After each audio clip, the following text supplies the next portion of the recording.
Today we're gonna talk about a subject on break even, or another term would be like, I've been stuck like this for a very long time. I don't know what to do. So there's really two ways for you to break this vicious cycle of breaking even or just getting by and paying your bills, and like you're on survival mode. And it's been like this for a very long time for you. So there's two ways, and we're gonna go through them today. So I've been through this situation. So this is not just like some theory or I'm trying to give you guys like a motivational talk. This is just what I've been through, and if you're going through it, this is exactly what you need to do to get through it. So option one, it's capital injection. So that's like somehow you bring massive amount of money into whatever you're doing and try to fix it. Second way is liquidation or relocate. So what that means is like either you try to get rid of whatever you're doing and start something new, or take it from one platform to another platform. So now we're gonna go over each one specifically what I mean by this. Option one is capital injection. So you basically bring in money into whatever thing that you're doing at the moment. So what this will do for you it's some people just don't realize it. So let's say you started a business with a certain amount of money and you still had backup money, and you're learning the business and you're going through it, and you end up making mistake and losing all your money. Not even losing, just it's just going back into the business, and you're at a point right now where you don't really have leftover cash or cash in the reserve, or like you're not thinking about bringing money out of external entity to your business to use it as like a tool. So this is like the survival mode. So what would happen is your business will be going really well. It will seem like you're making money, but since you don't have that cash flow of saved reserves, you're just gonna take the daily profit or whatever money you made, like through the hustle or through whatever, like any money that comes in, it's gonna go back into the business or whatever you're doing the next few days, and it's just gonna go in circle like that. Like you just can't save that lump sum and say, hey, this is what I made this month, or this is what I made this month. Even though you're making profit, it will just go to small things. So this is why having a capital is very, very important. So I'll give you another practical example. Like when I didn't have money to as in my reserve during slow months of the season, every business suffers through rent, through employee costs, inventory expiring, like just so many issues happen, right? Like slow months, you can be making the same amount of money through all your months. Like in Canada, there are seasons. Some business do well in summer, some do well in winter. So basically, since I didn't have that lump sum of cash ready, soon as the slow season comes, I would be in panic attack. How am I going to pay the rent? Business is not coming. What new ideas should I do? Like soon as you start losing money or not making the money, you're always trying to invent something new or create something new, thinking this magical thing is going to start making you money. When there's no traffic, when the season is dead, everybody's broke, it's cold, people just don't spend during that time, they hibernate or whatever. It doesn't matter if you make the most genius idea and try to figure it out, it just won't work because there's no one coming around to see your genius idea. So this is the problem. So this is why when you have capital reserve, you could say, okay, I'm gonna lose $10,000 every month for these 3 months.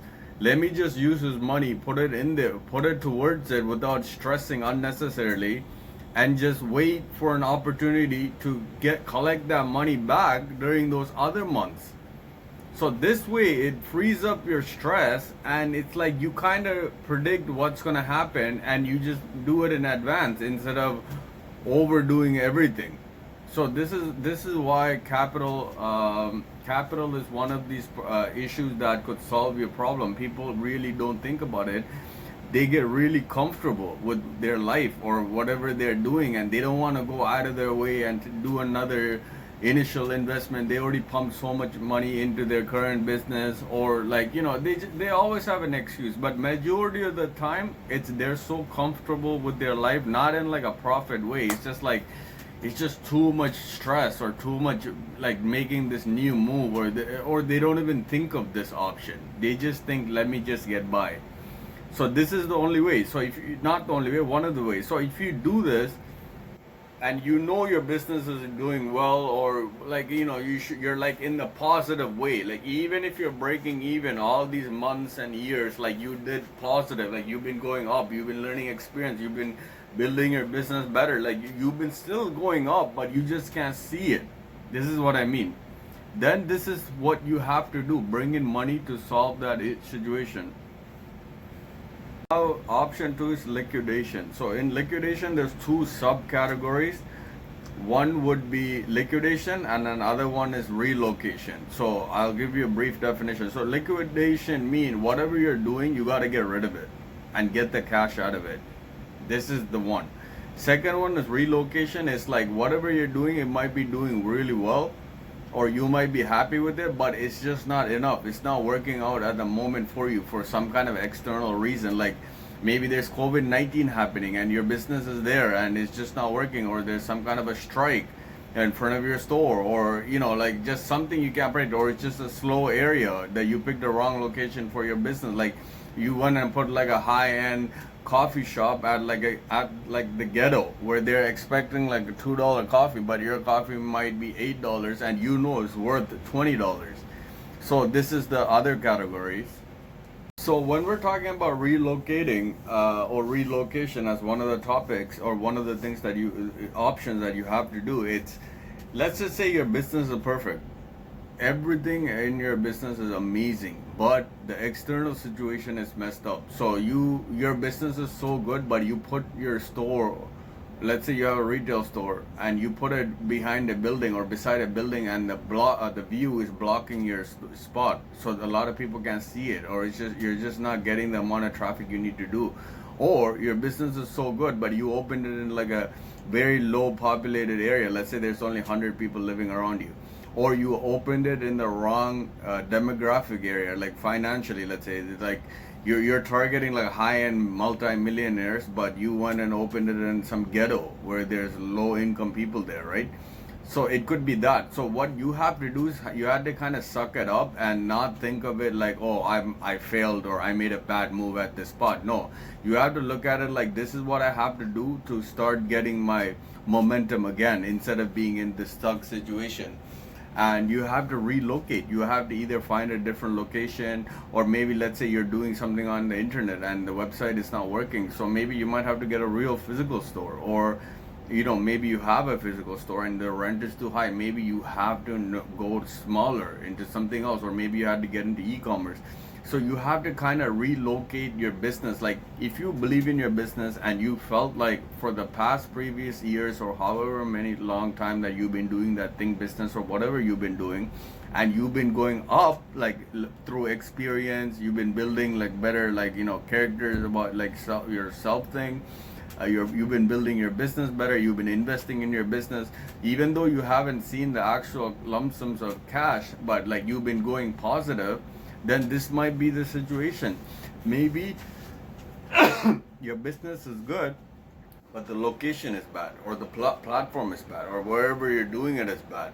So this is one of the other options. The second one is liquidation. So liquidation is you gotta basically sell whatever you're doing. So when I had my restaurant, and I had it for about 3.5 years, about 3 years. And after the first year, I was trying really hard. I was doing well. And then after the first year, I was like, it started going down. I just felt like it was too much work. And then I started partying and taking times off and like kind of going downwards. And then the third year, I picked it back up into normal level, like where I was running it good again. Then I realized like this is just way too much work for my effort. And even though the business is not failing, I wasn't happy with it. I wasn't happy with the money it's coming, or like it wasn't producing what I wanted to see. So then I had to sell it. I sold it to somebody else. They started doing really well. I took that money off. I relaxed for a bit, and then I started a convenience store. And then it opened a new thing for me. I didn't expect that, but at the moment, it felt like I was losing. Like I made a mistake. Like why did that business fail? It's not like that. You still learn from that business, and you learned a lot of experience through whatever that you're doing. Now it opened my next door into getting a convenience store. So this is what you guys have to do. You have to really sit down and decide, hey, I'm stuck here. This is the issue. These are my options. Do I sell it? Do I get rid of it? Do I start a new thing? Like you have to make that big bold move rather than micro thinking, like how do I fix this? How do I get out of this trap? Or like you know what I mean? These are the real ways. Like you have to make this move. When you're getting stuck or you've been like that for a bit, you already experienced it, you've seen it. Nothing magical is gonna happen to save your life. You're not gonna win the lottery, or somebody's not gonna come give you like a super great advice and a lot of money to fix whatever is going on. So these are the two things that you guys need to really fix and focus on, and kind of decide, like, okay, sit down, dedicate your whole day to it, and decide what you want to do.